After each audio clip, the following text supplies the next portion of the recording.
भंडारा जिल्ह्याला हवामान विभागाचा रेड अलर्ट। जिल्ह्यातील शाळांना सुट्टी जाहीर। गोसेखुर्द धरणाचे 33 पैकी 21 दरवाजे उघडले।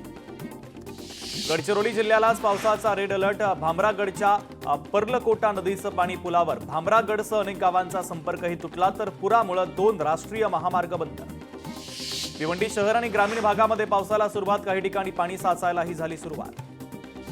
मुंबईत मुसळधार पावसामुळे सखल भागामध्ये पाणी साचलं। पवई येथील चैतन्यनगरच्या शाळेमध्ये साचलं पाणी। नागरिकांच्या घरातही पाणी शिरल्यानं मोठं नुकसान। मुंबईत पडत असलेल्या जोरदार पावसामुळे कोस्टल रोड जाम। रस्ते वाहतुकीवर परिणाम तर कोस्टल रोडच्या टनेलमध्येही वाहतूक कोंडी। नवी मुंबईमध्ये काल रात्रीपासून मुसळधार पाऊस। अनेक ठिकाणी पाणी साचलं। रायगड जिल्ह्यामध्ये अनेक ठिकाणी मुसळधार पाऊस। खालापूर तालुक्यामध्ये पावसानं शाळांना सुट्टी जाहीर। खोपोलीमध्ये अनेक सखल भागामध्ये पाणी साचलं। साताऱ्यातील पश्चिम घाट परिसरामध्ये पावसाचा जोर वाढला। कोयना धरणामध्ये 78.37 टीएमसी पाणीसाठा। शेतकरी भात लागवडीमध्ये व्यस्त। मुंबईमध्ये पावसाचा लोकल सेवेवर मोठा परिणाम। पश्चिम रेल्वेची वाहतूक 10 मिनिटं उशिरानं तर प्रवाशांचा खोळंबा।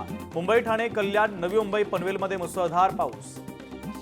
सिंधुदुर्ग जिल्ह्यामध्ये आज पावसाचा ऑरेंज अलर्ट। काल रात्री जिल्ह्यात पावसाच्या किरकोळ सरी तर आज सकाळपासून पावसानं उसंत घेतली।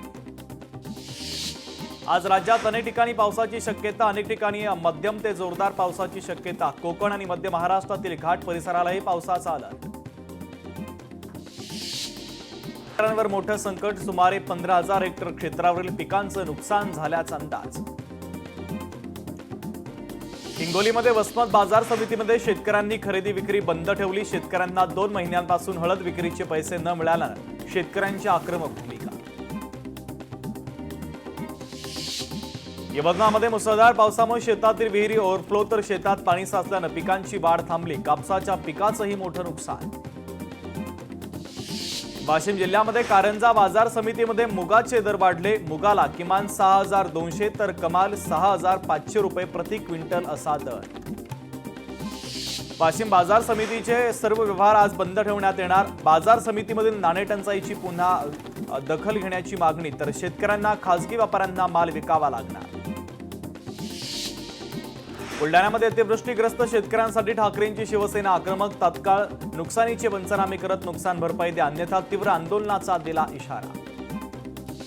वाशिम जिल्ह्यातील शेतकऱ्यांना नुकसानीची भरपाई अद्याप नाही। चिखल्यामध्ये बसून रडणाऱ्या शेतकऱ्याचा व्हिडिओ रोहित पवारांनी दाखवला होता। शेतकरी अद्यापही चिंतेतच। गडचिरोलीमध्ये पोलीस कर्मचाऱ्याला वाहनानं उडवल्याप्रकरणी आरोपीला 2 वर्षांच्या कारावासासह 30,000 रुपये दंड।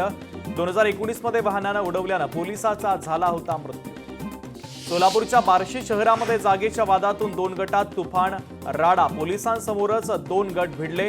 धोकादायक इमारत पाडल्यानं भाडेकरू आणि जागा मालकांमध्ये राडा। बीडच्या बिंदुसरा धरणावर तरुणांची हुल्लडबाजी। सांडव्याच्या पाण्यामध्ये तरुणांची हुल्लडबाजी तर प्रशासनाच्या वतीनं अनेकदा आदेश देऊनही धिंगाणा। राजापूर पाचल मार्गावर एसटी आणि टेम्पोचा भीषण अपघात। भरधाव आयशर टेम्पोची एसटीला धडक, प्रवासी जखमी।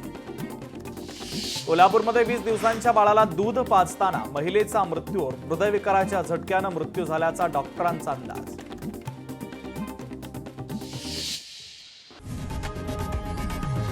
लोकशाही मराठी ऐका, पहा, जागरूक रहा।